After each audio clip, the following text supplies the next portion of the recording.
thank you for joining us this evening as we discuss Reclaiming the Theatrical Canon, The Colored Museum by George C. Wolfe. I'd like to introduce myself, Jeremy, Devron, Mel Powers, Pamela Schilling, Temple Fortson, Katrina Jackson. So if you would all just, I'll start with Devron. Can you tell us a little bit about yourself? Okay, I can unmute. Okay, there we go. Hey, everybody. Hi. Hey, I'm Devron Young. It's so nice to see my fellow Terps. Hello, Katrina and Temple. Nice to meet you. Ricky? Oh, she's not there. Oh, okay. Well, Ricky. I'm here. You just can't see me. I can't see you. Just to let you know, I sat behind you twice at an art-centric performance, and you were by far the best audience member in the history. So when we get back to theater, I need you at all my shows. But I'm Devron Young. I'm an actor and director, a graduate of University of Maryland's Theater Department and Baltimore School for the Arts. And thank you, Jeremy and Ricky, for inviting me today. Of course. We will go to Miss Mel Powers. Hi, Jeremy. Thank you. Hello, everyone. My name is Mel Powers. I am a performer who is based out of New York City. I'm also an anti-racism and equity, diversity, and inclusion specialist. And it's one way that I love to be able to use my art and storytelling. So I love this play because it sort of marries all of those things together. And I am thrilled to be here. I'm also a fellow Terp. I went to school with Pam and Devron and Jeremy, and I'm looking forward to our conversation tonight. Thank you. Okay, I'm going to kick it off to Katrina Jackson. Hi, I'm Katrina. I've been involved in various community theater shows, a couple with Ricky. I'm mostly just here to listen tonight. Welcome, and thank you so very much for coming. I'm going to go to Temple. Hi, I am Temple Fortson. I am a Towson Tiger theater graduate. And I have been performing in shows since I was 5 years old. I absolutely love everything about theater. And I performed in the Colored Museum my sophomore, I believe, year of college at Towson. And I absolutely love this show so much. Okay, I'm going to move to Pamela Schilling. Hi there, also a Terp. It's so many friends from the Maryland Theater Department. I'm so glad to see you guys tonight. I was an actor, moved pretty quickly from acting into working with theaters and supporting theaters, and moved into fundraising. And from there, I became a development officer, and I'm now the director of development at Anne Marie Sculpture Garden and Art Center in Southern Maryland. So I'm just thrilled to be a part of this. Theater is always at my heart, always. Performing is always at my heart. So to come back into this conversation at this moment in time, it's very special. And I'm really, really grateful to be included here. Thank you, Jeremy. Thank you, Ricky. Thanks, Pam. Okay, so we are now going to talk about the Colored Museum. I'm going to read something for the Colored Museum. The Colored Museum by George C. Wolfe. The Colored Museum is a 1986 play by African-American playwright George C. Wolfe, serving as an elaborate satire of the prominent themes and identities of African-American culture. The play is set in a fictional museum where iconic African-American figures are kept for public consumption. Told in a series of 11 sketches, each segment centers on a different exhibit in the museum and serves as a small one-person play or monologue, exploring themes of racism, stereotypes, inter-community conflicts in Black culture, and the ongoing legacy of slavery and segregation. The Colored Museum received overwhelming critical praise for its provocative subject matter and in-depth exploration of the African-American theatrical and cultural past. It has been performed in New Jersey, New York, and London, most famously at the Royal Court Theatre. The initial cast featured prominent TV and movie actress Loretta Devine and was directed by L. Kenneth Richardson. The Colored Museum has electrified and discomforted and delighted audiences of all colors. Yeah. So I also forgot to introduce myself. My name is Jeremy Jackson, and I went to school at Howard University and then transferred to Maryland University.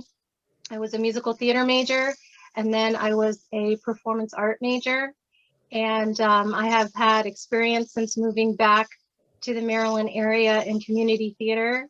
And I too am have a quest and a desire to support the theater that I love so much. The Colored Museum is close to my heart. I've performed in the character of Miss Pat with my friend Mel when we were part of the Black Student Union. And so I look forward to discussing.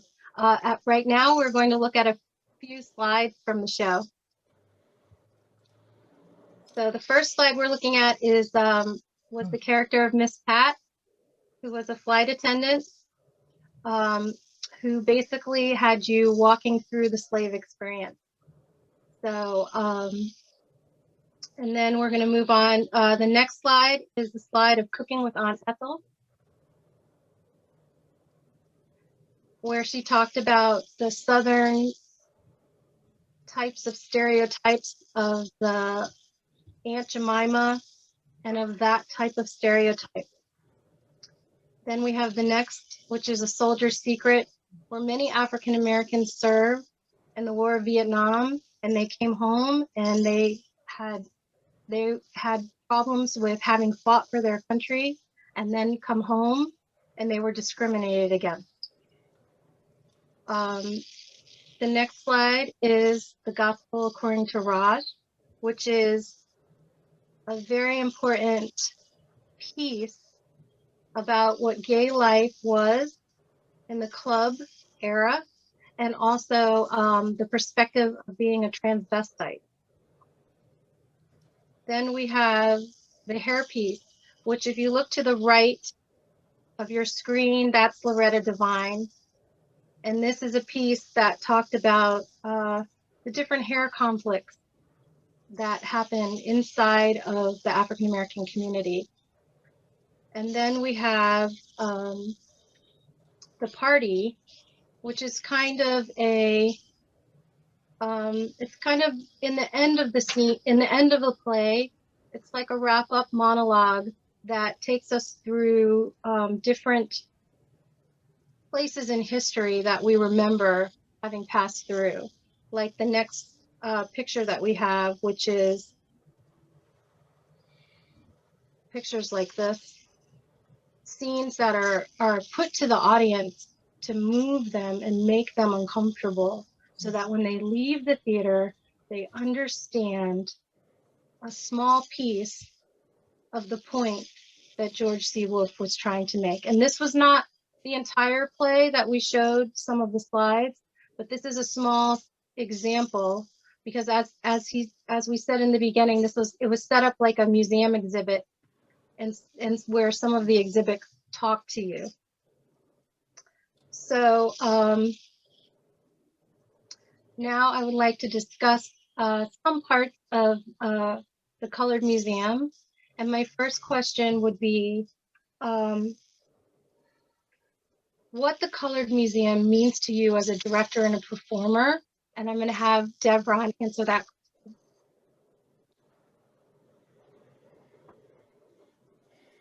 Sure. So for me, sort of a journey. So follow me for a little bit. So my first experience with the Colored Museum, if I say the color purple, forgive me, but the Colored Museum. We did that show too. We did that show too. I know. So if I slip and say the color purple, that's another show. But the Colored Museum was about what I guess has been 25 years ago. Yeah. So it was about a long time ago. Right. So it was my first year in college. Right. So I was just excited to do a show with some awesome actors, Alan Mingo and Anita DeShield at that point. And I had not yet read The Colored Museum at all. And I'm coming off of doing The Me Nobody Knows and Once on This Island and Into the Woods and just having fun and everything. And, and then I took the play and I went to, what is it, Hornbake or McKeldin Library on campus, because we didn't have the Googler at that time and we didn't have cell phones to do our research, so we had to go and actually photocopy.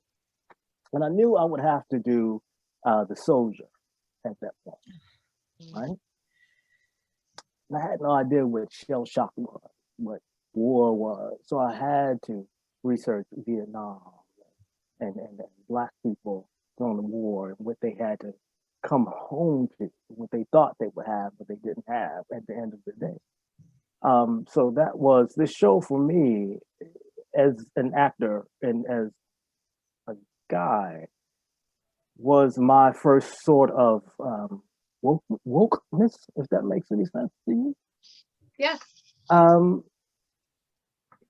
it taught me what is a stereotype. I didn't, I didn't know what that really was. I had an idea, but this play really brought it to life. What satire was. How could we make you laugh and dance and sing, but stick it to you at the same time? But I remember just being excited to be able to be in the show and to play many different roles, which was not so much of a challenge because I've done it before, but not in this way. So I remember I asked Dr. O'Leary, who was the director of the show, if I could only get the shoes, a shoe that would be similar, the sole similar to each character, so I would know how to stand or where my sense of gravity would be, or how I would walk when I played the young kid in Symbiosis, where his older self was trying to get rid of him, or the soldier when he is having to make the decision to shoot air in a needle into his friend's arm so they won't, see what he has the foresight to see. Which is some heavy stuff for a 20-year-old first year in college at that point. So for me, it was kind of heavy. And I remember we would have this discussion, even without the director there. Just the 4 or 5 of us just sitting around, having a discussion. What does this mean? Especially in that theater department, we were less than many at that point, and all of the Black people were in this show. So if it had not been for some of us being in that theater department, you would not have been able to do that show. Right? Very true. Right? Very and then true. we had this wonderful young lady, your sister, Mel, who came along. She was just a delight to work with as well. But yeah, it was sort of a wokeness in theater for me. How can we make you laugh and then make you think at the same time?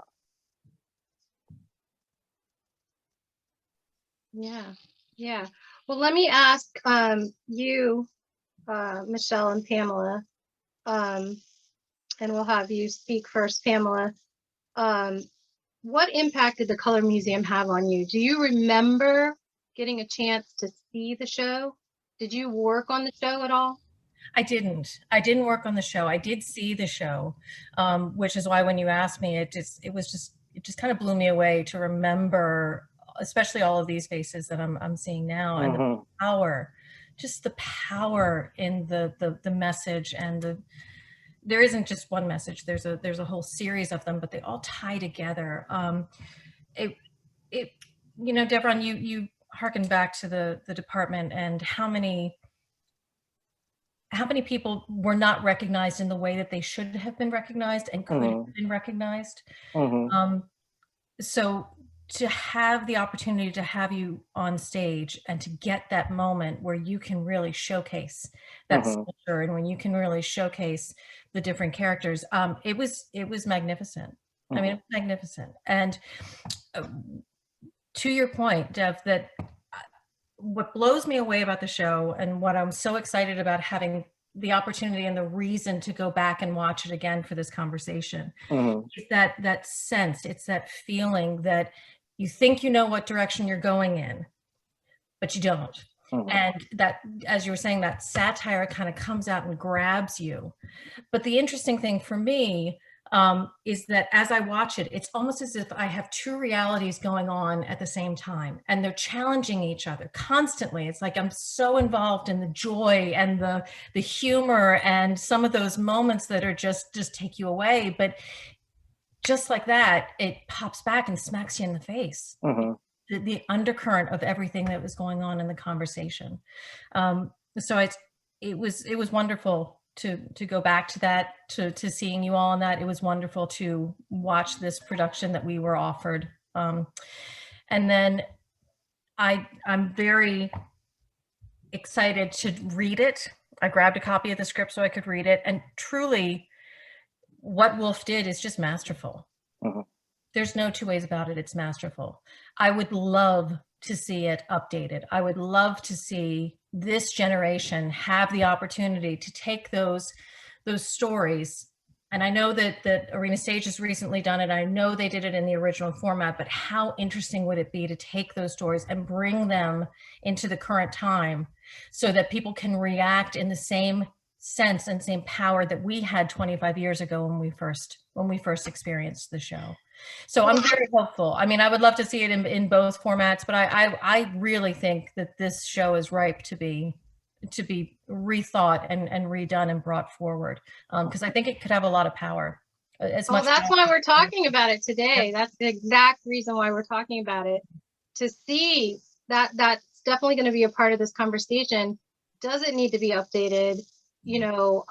Or can it stand as it is? And it was just recently done by Arena Stage in 2019. Deborah, did you happen to see that? I didn't see that. You didn't get to see it. Okay. All right. Well, let me ask you, Miss Powers. Did you audition for this show? Because I know I auditioned. Did you audition? That is so interesting. I did audition for this show. Me too. We both did. I have, it's so interesting because it has been, a minute, and I have so many things have come back. Well, so this show is being done at the same time this other show is being done called Etta Jenks. Right. And I actually ended up getting cast in Etta Jenks. That's right. And so I was not in the Colored Museum, and I had all kinds of feelings, about all of it, right? Because I got to watch this beautiful play unfold. I had not been familiar with the play before. And I was fortunate because my younger sister, she's a bit younger than me. I think she was about 10 or 11 at the time. And so there's a child in the play. And so my sister actually got to be in the play, and I would go pick her up and drive her to Taz, and Andre would do her hair. Oh, wow, Andre. Wow, yeah. Right? Get out. Yeah. I forgot all about that. Yeah. Did you and I, were we backstage for that one? Were we dressers? No, because Etta Jenks was running, I think, at the same time. So I was there every night because my sister was there. But just remembering the play in and of itself, my parents had taken me to the theater from the time I was like 3. Like, I remember seeing The Wiz on Broadway as like a 3-year-old. Like, I don't know what, and going to see Annie and going to see Fiddler on the Roof and having all of these really, these deep experiences and love for the theater. And so I certainly saw Black plays. I saw The Wiz, I saw Dreamgirls. I loved it. I don't think at this point I had ever actually seen a production of Raisin in the Sun, although I had read it for school a number of times. So I was familiar with it. But seeing the Colored Museum, it just blew my mind, because also, at that point, I think we had In Living Color. I'm trying to take myself back to what was going on culturally at the time, right? There was In Living Color. So I'd grown up with Saturday Night Live, and In Living Color. And so I'd also seen Black sketch and Black performance in that way. But it was sort of the marriage between this idea of of theater and sketch, right?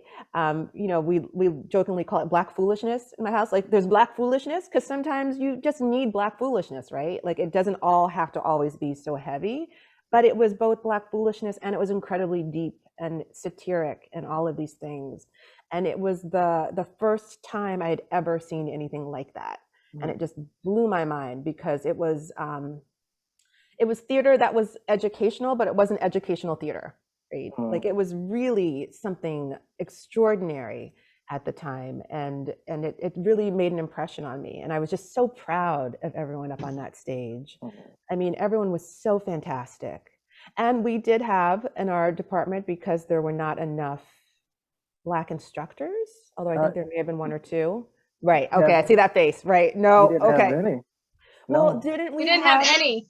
Well, Scott Reese wasn't there at that point. No, he he had wasn't not. there. Scott Yeah. Reese didn't come until we were almost out. Like, I Yeah. want to say, like, he came in, and I think they occasionally referenced him, you know, or maybe had communication with him or something. Let me ask you though, wasn't there a Black grad student, a Black male grad student though, maybe a PhD?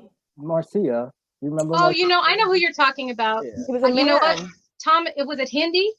Was his name Hindi or I Hildy? don't remember, but in my memory, I know who you're talking about. I don't know exactly. if I'm misremembering. I think there might have been like a Really? Black male grad student who'd been there, and he wanted to direct it. And I think there was some tension really? about the fact that he did not. Yeah, his name starts with an H. I know exactly who you're talking about. I can't think of his name, but I know exactly who you're talking about. Wait a minute. I don't remember. Who directed your version of the Colored Museum? Dr. Ron O'Leary did. Yes. Yeah. Who was a white man, Who was a fabulous. white man, right? Okay. Extremely well. Yeah. Yeah. I mean, Dr. O'Leary is a legend. If you look him up online, you will find many things. He was a very beloved musical theater teacher at the University of Maryland. But that also speaks to someone who was invested in the piece in order to allow each one of you that were in it or working on it to present what you had in it. And that's one of the reasons why I decided to do these conversations, is that, you know, constantly people always ask, and yes, for everyone that's looking at this, it's the Colored Museum logo that's talking. Yeah,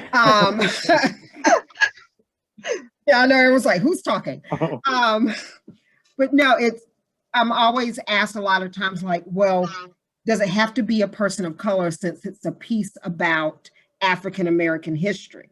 It was like, no, if you are invested in the project, you know, unless the estate says you can't, like August Wilson, I get that.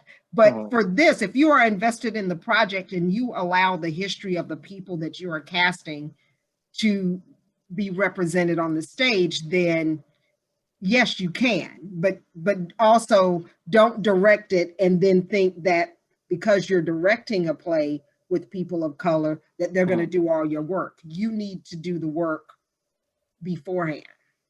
Yeah. Well, I do want to speak to that. Yes. Excuse me. Because I know that was something I wanted to address. So when I did the show, which I didn't realize it was only like 9 or 10 years old when I did the show, because right, it was so new still. Yeah. It was still so new, and I had no idea. But also, when you're young, you also don't have a conception of that 10 years isn't that long before your time. Not at all. Right, because it was 86, you know, when it came out, and then we were all doing it kind of close to the 90s, but it was like... Yeah, I think it was 93, 94. And at Towson, we had 3 female Black theater students and 2 male Black theater students. And of those theater students, I was the only one who did this show. Wow. We found people outside of the theater department who came in to do the show. And I was approached by a wonderful, wonderful woman named Peggy Penniman, a white woman who just was so moved and touched by this piece. And she was itching, just begging to do this show. She wanted it done. She wanted it alive. She wanted our community to see it and feel it and understand it. And she approached me after class one day and she said, I want to do this show. And I think you'd be perfect. Can you read the script for me to let me know if this is something you would want to do? And obviously, years later, obviously I wanted to do this show. Obviously. But she had such passion and such motivation to tell this story that it didn't matter that she was a white director. Like, she wanted the story told. She wanted the Black experience out there, and she did her research. She knew this show inside and out, but she also respected those of us in the show, especially since some of them were not theater majors. So many of them were not theater majors, to ask us how we felt for each piece. What did that piece mean to us personally? And Ricky can tell you, I kept my egg from permutations for probably about 20 years before I finally let it go and I cried. I kept that egg for a very long time. But I absolutely believe you can be a director of any racial makeup and do a piece of any racial story. As long as you do your research, do your work, because we're all theater people. We know there's work involved. It's not just coming to the theater and being like, oh, let's have fun. You do your research, you do your work, you build your character, you build your story, and give it the respect it deserves. And I think you should do that with any piece you do. I don't care what color it is. But especially if you're doing a piece that is about a racial experience that's not your own. And I think it's about safety, right? It's about safety, right? Like if the director is a person who makes you feel safe, you know, and who respects you and honors you, then, you know, it's that safety that that person exudes or extends. And coming from like a humble place of let me lift you, let me be a signal for you. When you're that personality, I feel like it's a beautiful experience, you know. So and Devron and Temple, you can speak to this. Were your directors, did you feel that safety? Did you feel that boost in a signal? Yeah, well, did you feel that? Yeah, so with Dr. Leary, I mean, we had discussions. He was open for debate, you know. What's special about him is that he actually listened to us. I have had the opposite experience in another show, not at College Park, but in my professional acting career, where it was an all-Black show, directed by a white male who told us our lived experience. So that's the difference. And we didn't feel honored. We just felt like puppets, you know, get up there and dance with me. Dance and sing and tap dance, you know? And it was their, the season for that particular theater, their all-Black show, as we say in, you know, Last Mama on the Couch. You know, it's one show that they can say that they've had diversity, you know, out of 7, 8 plays. You have this one show that you do every other year. In February, right. Right. You know, so I've had both, but yeah, but for Color Museum, he listened to us and he allowed us, you know, allowed our input. Your input. So Okay. Well, I would say Peggy was very, very respectful. She was very, very honest, and she was one of those people that would say, "This is why I want to do the show, but tell me why you want to do the show." So she made us feel very safe and very open. And at the time, the only other all-Black play that had been done was a 2 plays that they combined into a night called Shows from Prison. And they were powerful. It was actually Atul Fugard's pieces from South Africa. So they were very, very powerful plays. But she felt strongly that we needed to also show Black plays that were not prison, crime, anger, you know, like real stories of American experiences, because this was a South African experience. Right. And I mean, she had me at hello, because that's my experience. I'm a Black American woman. And as much as I loved watching the shows from South Africa, that's not my experience. Right, exactly. So it was really, really, it was an honor, if nothing else, to be able to do this. Yeah. I wanted to ask, let this be a little bit open before I ask another question. Katrina, do you have any questions about the Colored Museum that you'd like to put forth? Or if anybody has any a question before I ask something else? So the title slide here was talking about reclaiming the Colored Museum. What does that mean? What are we talking about with reclaiming? So I'll speak to that, the Sure. logo. The logo was talking. No, with the reason why I call it reclaiming the theatrical canon is that a lot of directors that aren't of the race that the piece was written for are very shy with regards to even attempting, very much different than Temple or Dev's experience that they've had. There are some people that I've even had them say, I'm a white male, I can't direct this show. Sure. Well, why not? It's directing, and I'm trying to open up the conversation so that people of any race can feel not only comfortable but also compelled to start bringing these voices and these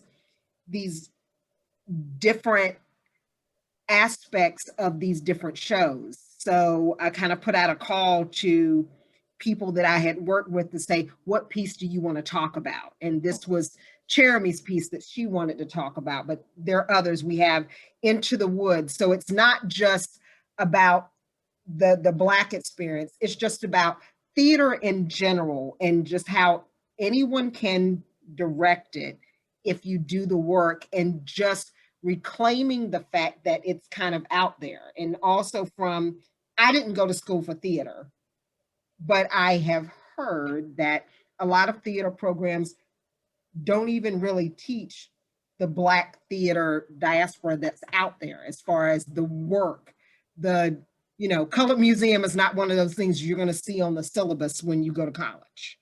Or, for some, you're not going to see The Wiz on the list, or you will always see Raisin in the Sun. That's kind of like the go-to. But just kind of looking at different things, and, some schools may not be teaching Chekhov. Like, we have one of those conversations coming up. So it's about changing the concept that this is for Blacks and Blacks only. This is for whites and whites only. This is for, Latinx and Latinx only. And this is for American Indian and American Indian only. So that's kind of where the reclaiming came from, is that this is all of our histories. Whether or not you are of that racial aspect or background, it's your history, because we all intermingled to get here. And Colored Museum couldn't have happened if there hadn't have been a separation. So everyone's involved in the creation of it. So everyone should be involved in the telling of it. That's kind of where it came from for me. Yes. That's a good point, Michelle. Yeah, I just wanted to add to that I loved hearing you talk about that, because I do have to say I had a little bit of I was going back and forth on this idea about anyone of any race directing any play, which I think actually in the perfect world, yes. But the things that some people named very specifically about, like doing your homework, making it a safe space, all of those things. But unfortunately, a lot of times if I'm a director and I'm directing a Moliere piece, right, I'm going to spend a lot of time really like researching that if I'm doing it in the time period, or trying to honor certain things. And there's a way that we look at certain cultures and certain experiences, and as directors we go in, we dig in. And I think there is a way that, because in this country we don't really talk about race in a very honest way, that it can be really uncomfortable and feel unsafe for directors to do that work and to jump in and to have those conversations. So yes, when you have a white director or a director of another race who really understands what it is they're doing, I think absolutely anyone should direct anything. I will say, as a Black actor, I have also been in that experience where I have had directors who don't understand who do tell me my experience, who make choices about design and other that are questionable. And because of the power dynamic in those relationships, it's very hard for the people who are actors to sort of be able to stand up and say, you know, this isn't right. So it goes into like a whole other, you know, set of, you know, what are we talking about? But I absolutely do believe that when people come into it with intentionality, yes, you can direct a, you know, a Native American piece, or, you know, Miss Raj is transgender. I don't have that experience, but I hope that I could approach it with enough sensitivity that I could direct it. But, you know, there really need to be honest and open conversations about that. That's all. Yes, 100%. I mean, to speak a little bit to that, what you brought up, Mel, is that my first experience as a costume designer, or not necessarily designer, but I costumed a show that Ricky and I worked on together, and it was an African American show. And Ricky, what show was that, honey? Because It was Raisin in the Sun. Thank you. I'm like, I know that one. I have mommy brain, excuse me. It's fine. I had the honor of costuming a Raisin in the Sun, and it was a huge honor. The costumes for that show are stunning. And one thing that I found is, you know, halfway through the process, the actresses were thanking me, and they were like hugging me, and they were like, and I'm just like, well, what's this about? Like, why is this? And they're like, this is the first time that I have been costumed correctly, that someone didn't hold up a size 8 for me to try to fit, or someone actually looked at my body type and actually respected that maybe I would need a little bit of a different style. Or, you know, they looked at my hair or my skin and they understood that, you know, there is a need there, that one size doesn't fit all. And so to speak to that, yes, if you are taking on an African American show, or even if you're taking on a show that has African American characters, it's not just about the director. The entire team needs to have some type of sensitivity. The lighting designers, the costume, the entire process. It's extremely important. And I think that you're seeing so much turmoil and change in the world. And I'm so grateful to Ricky for providing this type of learning forums that we can put this, and someone can go to the library like we did back in the day. They can go to the electric library and they can take this out, and they're going to see all of your beautiful faces and all the comments that you made, because it has to be a collective. So if there's anything that you want to say, Pam, Katrina, Devron, Temple, Mel, anything you want to say as we're coming towards the end of this, please say something, because someone is going to watch this and they're going to really try and learn from what we're talking about. Mhm. Yeah, if you wouldn't mind, I'd like to kind of chime in here, because, you know, it's such a beautiful show and there's so many beautiful stories. But as you talk about directors because what they're doing is they're creating that environment, that culture within the show itself. So as they direct, they are determining whether or not they're going to control the story, or they're going to lift the actors. Or I'm very hopeful that we can have directors that will really listen to these kinds of conversations and hear the actors say, lift the story. It's not about your direction. It's not about your vision. It's not about, you know, you can have a direction that you want to go in, but the whole concept of focusing on the story and lifting the story and supporting the actors in a way that they can communicate and share the story. I know plenty of directors. I know some really wonderful, wonderful directors, and I know some wonderful directors that get lost in what they're doing. So they're not focused on, they're not bringing themselves back to that core. And Jeremy, to your point, it's the entire team That has to be the goal. That has to be the mission. There's no other way to challenge it, because it would be a challenge. I think, especially in the age of Twitter, I think it would be very difficult. It could be very difficult for a white director to take on something like this, because we may know that if I were to direct the show, that I know that my goal would be to share the passion and the intensity and the importance of the messages. But you know, you're going to get into those Twitter folks that are going to nail you and say, you know, why is a white person leading? You know, why are they taking charge? Why are they? And I think it's a real fear. It's a real fear. But I think if you come from that perspective, I'm hopeful. I'm hopeful. And Jeremy, when I thought about, I had the opportunity, it didn't work out, but to direct this show not too long ago.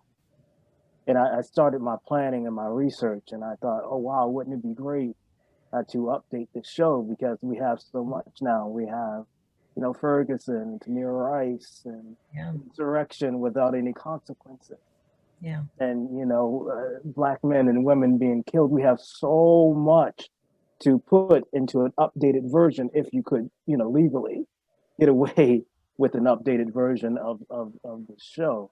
But I thought to myself, is this just is it a period? Did we consider this a period? Yeah. You know, I don't know the answer to that. Like, is it just a period? Because what, you know, I think how awesome it would be to present it as it is in 2021 or 2022, whenever a theater opens back up, and have the audience sit after it's over and say, you know what, we've come so far, but nothing has really changed. Exactly. It's exactly what you said. When I was doing research, to, you know, for this, to be prepared, and I was like, oh, I wonder when the last time somebody did this show was, you know, and Arena Stage put this show on in 2019. And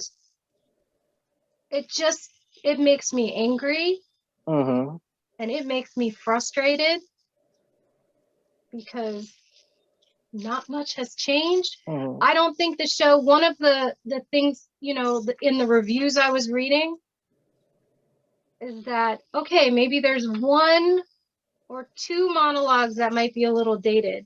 But basically the reviewer felt that, honestly though, not much needs to be changed about the show, because as is, we're still unfortunately dealing with so much. And that's the awakening that African Americans have found out, that we are still dealing with so much. I was going to say, I think change is the wrong word for this show. I think adding exhibits. Okay. Okay. You know what I mean? Because yes, there's been 30 years and things have happened in those 30 years. But that doesn't mean that, like, there are some places, maybe some scenes can be replaced with new exhibits, but it's like any museum. You change exhibits, you add exhibits. I think it would be amazing to have an exhibit in this show where it's a Black woman and a Black man in the White House talking about how they're living in a house that slaves built. I think talking to it, Ricky was like, oh yeah, I'm writing that now. That took me out. Oh, but you know what I mean? Like, a lot has happened in these 30 years that we can add to the exhibits. It's not a long show. So there is room to add exhibits. And I think we should. I absolutely think we should. I think it's time. And I think the time is so needed now. And it's funny, because talking to the idea of whether or not people from other cultures can speak to it. I'm about to do a reading with another gentleman, because college never really leaves you, who is a Towson graduate, who is a white male, who was so angered by the George Floyd situation that he wrote a brilliant play about it. And he reached out to me. He's like, I you know, obviously I know your Tom, we've been together a long time. would you be willing to read this for me and let me know how you feel about it, what you think about it? Would you be willing to perform it? Because he felt so strongly. And I don't think change happens in a bubble. It does not happen with only one group talking about it. Right. We need our friends who are of other cultures, who want to tell the story, who want to direct that story, who are willing to step out of themselves and say, you know what? I'm going to costume your body the way that it's appropriate for the show and for you. We need each other. And the thing about theater that unfortunately I think has been lost a little bit is that this is one of the places where that's where change is supposed to happen. Right? Okay. You know? Very true. I had a professor tell me, I think it was freshman year, and it stuck with me forever. He said, when revolution started, the first thing that those old politicians did was shut down the theaters because they wanted to make sure the populace was not educated about the problems. And so Ralph Blasting, I love you, Ralph. But what he said, so your job as a performer, as a director, as a costumer, as a set designer, whoever you are, is to make sure that everyone is being heard and that the populace is getting the message, because the powers that be don't want you to say it. And that stuck with me forever. And it was in my heart when I did this show. Wow. That's powerful. Thank you so much for that statement, Temple. I mean, that testimony, because It does feel like a testimony, like we're at the church. we are. Yeah. And we are at the question on the church. Face. Oh yes, yes. Because I know her face.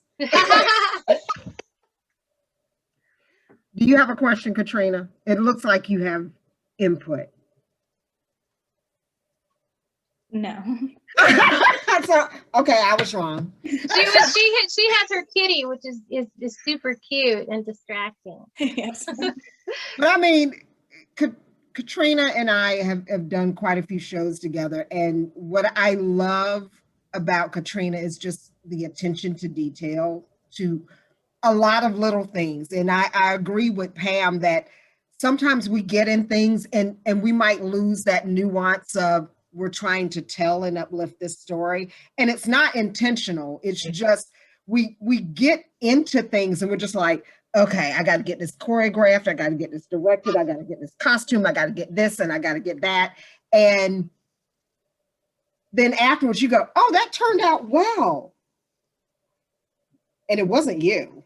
It was primarily the actors, people like Katrina, that show up and do the work to make sure I'm going to do this, video ad for the show, and I'm going to make sure that it exemplifies everything that this piece should be about. So just for me, shameless plug, I was very pleased when Katrina signed up to even sit in on this conversation, just because I appreciate and honor her detail to everything that she does with theater. And she's never heard me say that before. So yeah. You're welcome. This is why it's important, because we're like, a family. And this also speaks to a lot of the kind of work that Mel does, because, if we want people to come on the journey with us, to start, being comfortable with approaching projects so they don't get the Twitter, or what do they call it? The woke police? I guess they call it the woke police. Is that hip or something? I don't, It's a thing, the woke police and cancel culture. I'm getting old if I'm saying that's what the kids are saying, but you know what I'm saying? But if you don't, if we don't want to have experiences like that, then it's very important that we all commit ourselves, all of us, no matter what race you are, to dismantling, because I'm not going to say that as an African American person that I haven't had prejudice. I wasn't raised without my own prejudices. I grew up in the 70s, and unfortunately the saying was don't trust whitey, and I grew up with a lot of mistrust. And so I think it's really important moving forward that all of us do the work so that we can, we can dismantle ourselves and we can help be dismantling for other people. And then that's when I think really good things will happen. But I think in all these years, that work hasn't been done. And if anything, with the pandemic and with everything that we have the stage right now, we have the opportunity, and just have to keep pushing forward with that to educate people while we can, because we don't know when that stage is going to get snapped back, or we don't let it. It's you just have to move forward. Is there anything that anyone else wanted to say? Questions or comments? I just wanted to add really quickly that thank you so much for this opportunity, Jeremy, for this discussion. Thank you. And just thinking about that stage, I'm not sure how much you've been following the We See You White American Theater. I have. Right? And so these conversations are happening on all of these levels, and people are making change. And, I love the idea. And I also don't want to be misconstrued and to think that you walk out thinking that I'm saying that only Black people should direct the Colored Museum, because I don't think that is true. But I do wholeheartedly believe that people need to give the same research and care they give to Shakespeare that they do to Black plays, and honor our history and our stories and things like that. Yeah, 100%. Yes. Speaking of what Mel just said, because I signed up for it last night, just as a thought process. Roundabout Theater is starting similar conversations, which they're not calling it, reclaiming the canon, but they are doing unknown works from BIPOC authors and discussing them. They're doing readings and discussing them afterwards. And that's starting in a couple of weeks. But it's free, but they're doing it like for the next 6 months. Oh, wow. Great. Okay. But yeah, so the conversations, like Mel said, the conversations are happening, and you just kind of, I strongly believe if 2 people see this and 1 person walks away with a new thought, it's a win. Right. If 20,000 people see this and 20,000 people walk away, it's a win. Same thing if only 1 person walks away out of 20,000. I just want to start the conversation and keep it kind of in the forefront of people's minds. And so when someone says, can I direct this? I'm like, here's the YouTube link. Just go look at all the things we've discussed. And it's the work, it's the effort, it's the wanton need to ensure that there's a safe space for all, and there is a community for everyone to allow themselves to be seen, heard, represented, and understood. Yeah. Well, we have a responsibility now. Okay. Yeah. Now we've rung the bell. And so now we have a responsibility to not be asleep anymore, or not make excuses for people and say, oh, that's my friend, I love them. No, from this moment on, we are going to stand up when racism happens around us or in conversations. And before we maybe let it go, or maybe say, oh, that's okay. Right. I think a lot of us are trying to now be brave and say, you know what? I'm sorry, but that's not okay. I would like to add one thing to this. Oh, yes. Yes, please. And we lost Mel. Yes, we had She had to leave. Had to go. Because so many people are on this call are from the theater major universities world, in predominantly Caucasian schools, no less. I would like to just put out there for the ether, whoever may hear this, it's time for schools to change. And I say that because even though I was given we cross cast unless the role requires you to be blank, blank, blank, we will cast anyone's speech. When I was taking my Shakespeare class, which I love Shakespeare, Ricky will tell you, I love Shakespeare. When I was taking my Shakespeare class, I was told, well, you need to prepare for reality's sake when you leave school, the nurse's role, the person in the background, the person who is going to be cleaning in the hallway. Wow. Like, you need to prepare those roles for your overall, binder of work to be prepared for the real world. And it's time for the schools to stop doing that, to start saying, we're going to cross cast and we're going to stick by it. If you're right for the role, you're right for the role. We're going to start doing more shows written by, done for, prepared for, and planned for BIPOC people. We're going to start making sure the conversations happen in class. We talked about all kinds of political things in my theater department, and race was almost never one of them. And I tell you, when I did my one-woman show, I actually did a show about the 3 levels of being a Black woman, from slavery to modern times to me, and what that means. I even sang "We Shall Overcome." And still, the conversation didn't happen past, that was amazing. And it's like, if they acknowledge that is amazing, that's enough, and it's not anymore. The colleges that are training our theater communities need to change.